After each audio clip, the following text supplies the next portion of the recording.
Hello friends, welcome to my channel Missy classes for maths. आज की video में हम क्लास 6 की मैथमेटिक्स की एक्सरसाइज 10.3 डिस्कस करेंगे। इस एक्सरसाइज के क्वेश्चन नंबर 4 तक हमने डिस्कस कर लिया है, तो आज हम स्टार्ट करते हैं क्वेश्चन नंबर 5 से।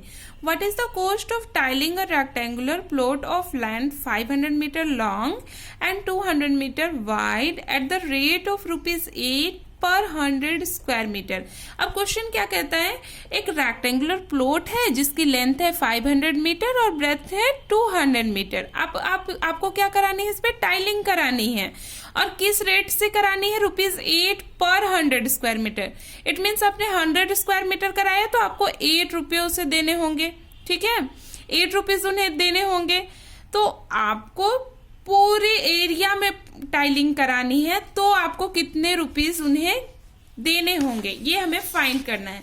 जब हम इसका फिगर ड्रॉ करेंगे तो रेक्टेंगुलर प्लॉट मान लेते हैं, ये है, उसकी लेंथ कितनी है 500 मीटर जो कि दे रखी है और 200 मीटर इसकी ब्रेथ है। ठीक है, अब ये भी क्वेश्चन में क्या गिवन है कि 100 स्क्वायर मीटर के कितने रुपीस लगते हैं, ₹8 लगते हैं। तो हमें क्या फाइंड करनी है, कॉस्ट ऑफ टाइलिंग। जब पूरे रेक्टेंगुलर प्लॉट को हम टाइलिंग करा लेंगे तो कितने हमें उसे पैसे देने होंगे। ठीक है, तो जब पूरे एरिया में करानी है तो हमें एरिया तो पता होना चाहिए ना इस प्लॉट का। तो सबसे पहले हम क्या फाइंड करते हैं, एरिया फाइंड करते हैं। क्योंकि ये रेक्टेंगुलर प्लॉट है तो रेक्टेंगल का फॉर्मूला लगेगा। रेक्टेंगल का एरिया क्या होता है, लेंथ मल्टीप्लाई बाय ब्रेथ होता है। लेंथ कितनी है 500 मीटर और ब्रेथ कितनी है 200 मीटर। जब हम इसे मल्टीप्लाई करेंगे तो कितने हो जाएंगे, 5 2 जा 10 और कितने जीरो लग जाएंगे, 1 2 3 4 जीरो साथ में लग जाएंगे। और इसका यूनिट क्या होगा, स्क्वायर मीटर। तो 1 लाख स्क्वायर मीटर इसकी एरिया हो जाएगी। अब हम आते हैं इसके रेट पे। जब भी हम किसी को कुछ पैसे देते हैं तो पूछते हैं ना कि आपका रेट क्या है, अगर आप टाइलिंग करोगे तो किस रेट से करोगे। तो 100 स्क्वायर मीटर का क्या रेट है, ₹8। हमारे पास कितने हैं, 1 लाख स्क्वायर मीटर है। तो पहले हम 1 स्क्वायर मीटर का रेट निकालते हैं। ठीक है, आप यहां लिख सकते हो कॉस्ट ऑफ टाइलिंग। ठीक है, cost of tiling 100 square metre is ₹8 जो हमें क्वेश्चन में दे रखा है।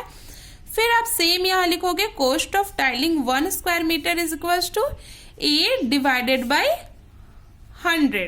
अब ये कॉन्सेप्ट कैसे आया, मान लो आपके पास 10 पेन है। ठीक है, मैंने आपसे पूछा 10 पेन के कितने, आपने बोला ₹100। ठीक है, अब मैं आपसे पूछूंगी कि एक पेन के कितने हुए, तो आप क्या बोलोगे, ₹10। वो ₹10 आपने कैसे बताया, आपने इसे ऐसे बताया, 1 पेन का कॉस्ट हो जाएगा 100 डिवाइडेड बाय 10। जितनी पूरी अमाउंट आपने दुकानदार को दी है उसे नंबर ऑफ पेन से आपने डिवाइड कर लिया तो एक पेन का कॉस्ट हमें मिल जाएगा। उसी तरह इसमें 8 को हम 100 से डिवाइड कर लेंगे तो हमें 1 स्क्वायर मीटर का कॉस्ट क्या आएगा वो पता चल जाएगा। अब देखो यहाँ पे आपको एक पेन का कॉस्ट पता चल गया, ₹10 है। तो मैं आपसे कितने भी पेन लाने बोलूं तो आप उसके हिसाब से मल्टीप्लाई करके बता दोगे ना। जैसे मैं बोलूं कि 20 पेन मुझे चाहिए तो आप क्या बोलोगे, 200 लगेंगे। कैसे लगेंगे, एक पेन के कॉस्ट से नंबर ऑफ पेन को हम मल्टीप्लाई कर देंगे तो हमें टोटल कितने लगेंगे वो पता चल जाएगा। उसी तरह 1 स्क्वायर मीटर का हमें कॉस्ट पता है 8 डिवाइडेड बाय ₹100। तो हमारे पास 1 लाख स्क्वायर मीटर है तो हम इसे मल्टीप्लाई कर देंगे तो आ जाएगा हमारा। तो 1 लाख स्क्वायर मीटर का यहां आप लिख लेना cost of tiling. Okay, cost of tiling 1 lakh square metre is equal to 1 square metre का जितना कॉस्ट है उसे हम 1 लाख से मल्टीप्लाई कर देंगे तो हमें मिल जाएगा। सेम उसी तरह जिस तरह 1 पेन के कॉस्ट से हम नंबर ऑफ पेन को मल्टीप्लाई कर लेते थे तो हमें पता चल जाता था कि 20 पेन के कितने कॉस्ट लगेंगे। ठीक है, ये मैं आपको समझाने के लिए बता रही हूँ, क्वेश्चन का पार्ट नहीं है। ओके, तो अब हम 1 लाख स्क्वायर मीटर का कॉस्ट ऑफ टाइलिंग फाइंड कर रहे हैं। तो कैसे फाइंड करते हैं, 20 से 20 कट हो जाएंगे तो कितने हो जाएंगे, 8 1 2 3 30। तो ₹8000 लगेंगे 1 लाख स्क्वायर मीटर के कॉस्ट ऑफ टाइलिंग के। ठीक है, आई होप आपको क्वेश्चन नंबर 5 क्लियर हो गया होगा। तो चलिए स्टार्ट करते हैं question number 6। A table top measures 2 meter by 1 meter 50 centimeter. What is its area in square meter? अब एक टेबल टॉप गिवन है और जिसका मेजरमेंट क्या है 2 मीटर बाय 1 मीटर 50 सेंटीमीटर। जहां भी बाय दिया हुआ है इसका मतलब पहले वाला लेंथ है और दूसरा वाला ब्रेथ है। ठीक है, तो बाय से आपको घबराना नहीं है। ठीक है, मान लो एक टेबल टॉप ऐसा है। ठीक है, ये देखो टेबल की तरह है ना, टेबल टॉप ऐसा है तो उसका ऊपरी हिस्सा यही तो हो गया टेबल टॉप। इसका मेजरमेंट गिवन है 2 मीटर लंबा है और 1 मीटर 50 सेंटीमीटर चौड़ा है। तो हमें क्या फाइंड करना है, what is its area in square metre. बहुत सिंपल है, हमें तो सिंपली ये पूछ लिया है कि इसका एरिया क्या होगा। तो चलिए एरिया फाइंड करते हैं। और क्योंकि ये 2 मीटर बाय 1 मीटर 50 सेंटीमीटर, इसका मतलब ये रेक्टेंगुलर है। रेक्टेंगुलर क्यों हुआ, क्योंकि अगर ये स्क्वायर होता तो सारे मेजरमेंट सेम होते। ठीक है, तो चलिए हम क्वेश्चन नंबर 6 बनाते हैं। क्वेश्चन नंबर 6, लेंथ कितनी है हमारी, length is equals to 2 metre और जो ब्रेथ है हमारी वो कितनी है 1 metre and 50 centimetre. 1 metre 50 centimetre. आगे क्या है, what is its area in square metres. Okay, यहाँ क्या गिवन है, स्क्वायर मीटर में हमें फाइंड करना है एरिया। इसका मतलब ये जो सेंटीमीटर में है इसे हमें मीटर में कन्वर्ट करना होगा। तो वो तो मैंने आपको बता दिया है, सिंपली इसे करते हैं 1 मीटर और यहाँ कुछ नहीं है, इट मीन्स प्लस है। ठीक है, 50 डिवाइडेड बाई 100, तो ये किस में कन्वर्ट हो जाएगा, मीटर में कन्वर्ट हो जाएगा। ये कितने हो जाएंगे 1 मीटर प्लस 1020। तो जब हम 100 से डिवाइड करते हैं तो सिंपली नंबर लिखते हैं और 1020 ऐसे काउंट करते हैं 1 2 और यहाँ पॉइंट लगा देते हैं। जब हम इन दोनों को ऐड करेंगे तो कितने हो जाएंगे 1.50 मीटर। तो लेंथ हमें पता चल गया 2 मीटर है और ब्रेथ कितना है 1.50 मीटर है। तो अब हम एरिया आसानी से फाइंड कर सकते हैं। Area is equals to length multiply by breadth. Okay, length कितनी हो गई 2 मीटर, ब्रेथ कितनी है 1.50 मीटर। मैंने आपको पहले भी बताया कि पॉइंट वाले से घबराना नहीं है, इसे सिंपली नंबर समझकर मल्टीप्लाई करना है। अब इसे आप मान लो 150 मान लो या फिर 15 ही मान लो, क्योंकि पॉइंट के बाद 0 का उतना वैल्यू नहीं होता। तो आप सिंपली सारा ही नंबर ले लो। ओके, मल्टीप्लाई करो 2 से कितने हो जाएंगे 2 5 10, कैरी में 1, 2 1 2 और ये 3, कितने हो गए 300 हो गए। अब हम पॉइंट काउंट करते हैं 1 नंबर 2 नंबर, 2 नंबर के बाद पॉइंट है, 1 नंबर 2 नंबर, 2 नंबर के बाद पॉइंट, हमेशा राइट से काउंट करेंगे। ठीक है, तो ये कितनी हो जाएगी स्क्वायर मीटर 3.00, क्योंकि पॉइंट के बाद 00 हो तो हम उसे काउंट नहीं करते। तो ये कितनी हो जाएगी 3 स्क्वायर मीटर। जो टेबल टॉप है उसका एरिया कितना हो जाएगा 3 स्क्वायर मीटर। तो चलिए चलते हैं क्वेश्चन नंबर 7 में। A room is 4 meter long and 3 meter 50 centimeter wide. How many square meters of carpet is needed to cover the floor of the room? Okay, एक इस क्वेश्चन में क्या है, एक रूम का मेजरमेंट गिवन है हमें। अब रूम पे आप पूरा रूम मत समझने लगना, रूम का जो फर्श होता है ना जिसपे हम चलते हैं उसका मेजरमेंट हमें गिवन है। ठीक है, तो मान लो कि ये रूम का निचला हिस्सा है जिसपे हम चलते हैं फर्श। ठीक है, अगर आप कारपेट बिछाते हो तो इसी पे बिछाओगे ना जिसपे आप चलते हो। तो a room is 4 metre long. ठीक है, इसकी लंबाई लेंथ कितनी हो जाएगी 4 मीटर हो जाएगी और इसकी ब्रेथ कितनी है 3 metre 50 centimetre. Okay, how many square metre of carpet is needed to cover the floor of the room. ठीक है, तो चलिए हमें क्या पूछ रहा है कि how many square metre of carpet, क्योंकि स्क्वायर मीटर है तो इट मीन्स हमें कहीं ना कहीं इस रूम का एरिया ही पूछ रहा है। ठीक है, देखो जितने कोई भी रूम हो गया, मान लो ये रूम है, ठीक है। कितनी इसकी मेजरमेंट दे रखी है, 4 मीटर लॉन्ग है और 3 मीटर 50 सेंटीमीटर वाइड है। How many square metre of carpet is needed to cover the floor of the room. हम पूरे एरिया को कवर करेंगे ना, तो जितना इसका एरिया होगा उतनी ही एरिया की कारपेट की तो हमें जरूरत होगी। तो यही आपको कारपेट क्वेश्चन में कारपेट दे के आपको कंफ्यूज करने की कोशिश कर रहा है, लेकिन आपको ये समझना है कि हम रूम के एरिया पे ही तो कारपेट लगाएंगे, तो उतना ही एरिया का तो कारपेट चाहिए होगा। तो सिंपली हमें क्या फाइंड करना है, एरिया फाइंड करना है। ओके, तो हमें क्वेश्चन लंबा देखकर घबराना नहीं है। तो चलिए क्वेश्चन बनाते हैं। तो हमें क्या फाइंड करना होगा, एरिया फाइंड करना होगा क्वेश्चन को सॉल्व करने के लिए। तो सिंपली हम क्या फाइंड करेंगे, area of the room is equals to length multiply by breadth। क्योंकि ये रेक्टेंगुलर है ना, क्योंकि स्क्वायर रहता तो सेम रहता। तो इसकी लेंथ कितनी है, 4 मीटर और ब्रेथ कितनी है, 3 मीटर 50 सेंटीमीटर। हमेशा इसको सेम में लाना है, तो ये कितनी हो जाएगी, 3.50 मीटर।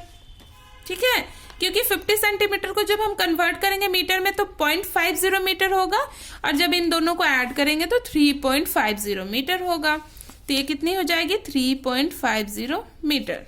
ठीक है, सिंपली सेंटीमीटर वाला को जब भी हम मीटर में कन्वर्ट करते हैं तो 2 नंबर राइट से काउंट करके पॉइंट लगा देते हैं। ठीक है, जब इसे मल्टीप्लाई करेंगे तो कितने हो जाएंगे, 4 5 20। ओके, चलिए हम यहाँ कर लेते हैं, पूरा नंबर ही लिख लेते हैं हम। 4 से करते हैं 4 0 0, 4 5 20, कैरी में 2, 4 3 12, 12 और 2 14। तो हम पूरा नंबर यहाँ पहले लिख लेते हैं। अब पॉइंट काउंट करते हैं, 1 2 1 2, और मीटर को मल्टीप्लाई करते हैं मीटर से तो क्या हो जाता है, स्क्वायर मीटर हो जाता है।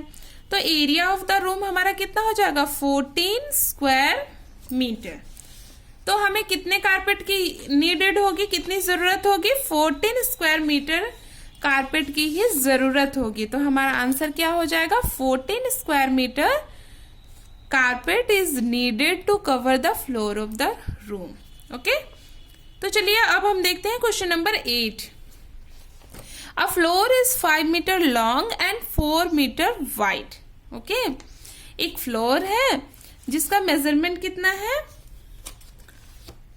5 मीटर लॉन्ग है और 4 मीटर वाइड है। ठीक है, a square carpet of sides 3 metre is laid on the floor. एक स्क्वायर कारपेट है हमारे पास, वो 3 मीटर का ही है। ठीक है, स्क्वायर है तो उसके सारे मेजरमेंट कितनी होंगे साइड्स की, 3 मीटर 3 मीटर 3 मीटर 3 मीटर पर। ये तो छोटा पड़ जाएगा, देखो इसकी लेंथ कितनी है, 5 मीटर लंबी है और 4 मीटर चौड़ी है। तो ये फ्लोर पे बिछा दिया गया। Find the area of the floor that is not carpeted. अब हमें क्या फाइंड करना है, एरिया फाइंड करना है जो कि कारपेटेड नहीं है, जहां ये बिछा हुआ नहीं है।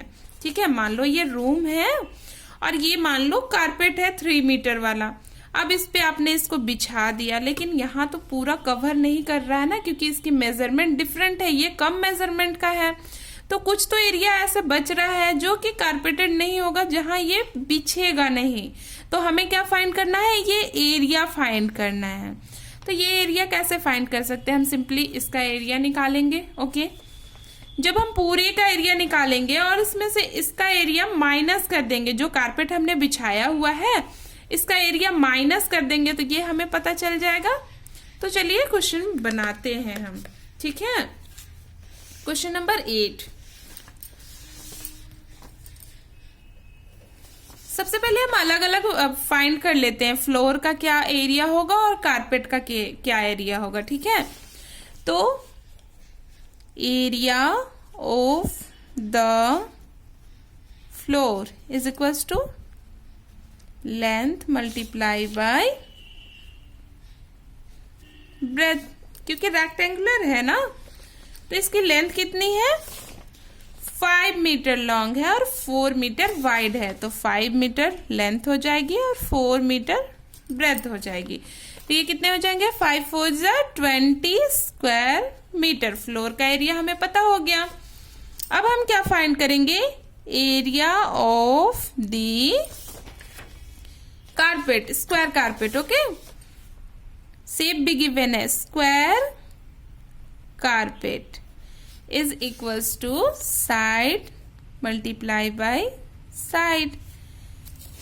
साइड कितना गिवन है, 3 मीटर गिवन है ना, तो 3 मीटर मल्टीप्लाई बाय 3 मीटर, 3 3 जा 9 स्क्वायर मीटर। अब देखो ये रूम है, मान लो ये रूम है, ठीक है, इसका जो टोटल एरिया है 20 स्क्वायर मीटर है, पर आप जब 9 स्क्वायर मीटर का इस पे कारपेट बिछाओगे तो कुछ ही एरिया तो कवर होगा, कुछ एरिया तो नहीं कवर होगा। तो कौन सा एरिया कवर नहीं होगा, जब हम इसमें से इसको माइनस कर देंगे कारपेट वाले एरिया को, तो हमें ये एरिया मिल जाएगा जो कवर नहीं है। तो हमें क्या फाइंड करना है, how many square metres of carpet is needed to cover the floor of the room, और कितने की जरूरत होगी, तो carpet needed to cover the floor of the room, cover the floor of the room is equals to area of floor minus area of carpet। Area of floor कितनी है हमारी, 20 square metre है, और एरिया ऑफ कारपेट कितनी है, 9 square metre. जब हम इसे सब्सट्रैक्ट करेंगे तो कितना हो जाएगा, 11 स्क्वायर मीटर। तो 11 स्क्वायर मीटर और कारपेट की हमें ज़रूरत होगी पूरे रूम को कवर करने के लिए कारपेट से। ठीक है, आई होप क्वेश्चन नंबर 8 तक आपको अच्छे से क्लियर हो गया होगा। अगर आपको किसी भी तरह का कोई कंफ्यूजन हो तो आप मुझसे पूछ सकते हो कमेंट सेक्शन में। अगर आपको वीडियो पसंद आए तो वीडियो को लाइक करो और चैनल को सब्सक्राइब करना ना भूलें। Thank you.